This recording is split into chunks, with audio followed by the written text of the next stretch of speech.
posted, May 26, 2018, 6 hours 51 minutes and 41 seconds p.m. MDT. For read Zakaria, Washington Post, New York. Donald Trump's recurring criticism of his predecessor is that he just didn't know how to make a deal.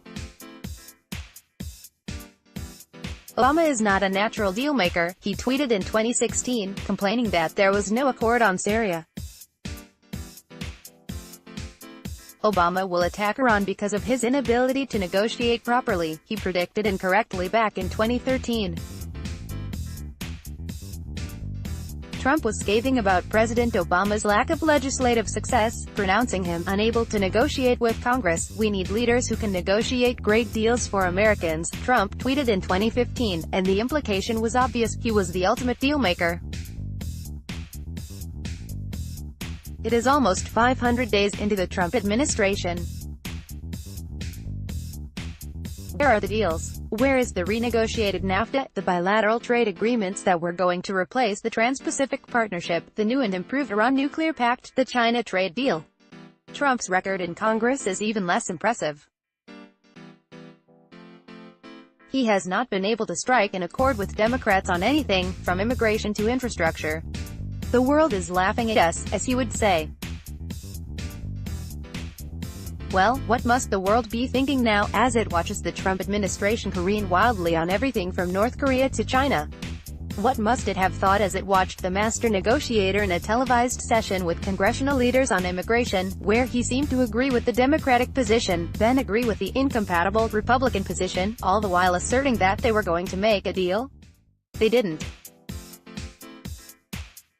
By now it is obvious that Trump is actually a bad negotiator, an impulsive, emotional man who ignores briefings, rarely knows details, and shoots first and asks questions later. Consider how the administration has handled the North Korea summit. First, the meeting was announced with great fanfare, with Trump soon lavishing praise on Kim Jong-un. Agreeing to the meeting was an enormous symbolic concession to the North Koreans, while getting almost nothing in return.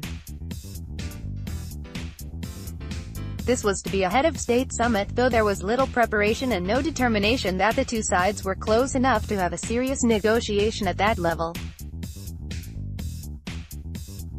Trump got excited enough to start hyping the prospects for a breakthrough agreement, despite little evidence of any movement in the North Korean position. Next, Trump's advisors embarked on a strange series of comments that seemed designed to threaten, scare and intimidate North Korea. Was this the plan? Did the administration regret its early overtures? Or was this all just incompetence? Is it any wonder that the whole thing has collapsed? Trump has been even more ham-handed in his dealings with China. Just before entering the White House, he dangled the possibility of recognizing Taiwan. Beijing quickly shut down contact with the United States and, humiliatingly, Trump had to walk back his comments in a phone call with President Xi Jinping. The current trade talks with China are a case study in bad negotiations. It's hard to know where to begin. The U.S. government does not seem to know what it wants. Some days it appears that Washington is fixated on the size of the trade deficit. Other days it focuses on technology transfer and the theft of intellectual property. The White House began its attacks by imposing tariffs on steel, which mostly affected American allies, ensuring that it had no partners in its attempt to pressure the Chinese. After insisting that no countries would be exempted, the administration once again reversed course and doled out exemptions to the top 5 steel exporters to the U.S., though it threatens to reverse itself again. American negotiators leak furiously to the press to undermine each other's positions and even squabbled among themselves in front of a Chinese delegation earlier this month. Trump himself seems to switch gears repeatedly.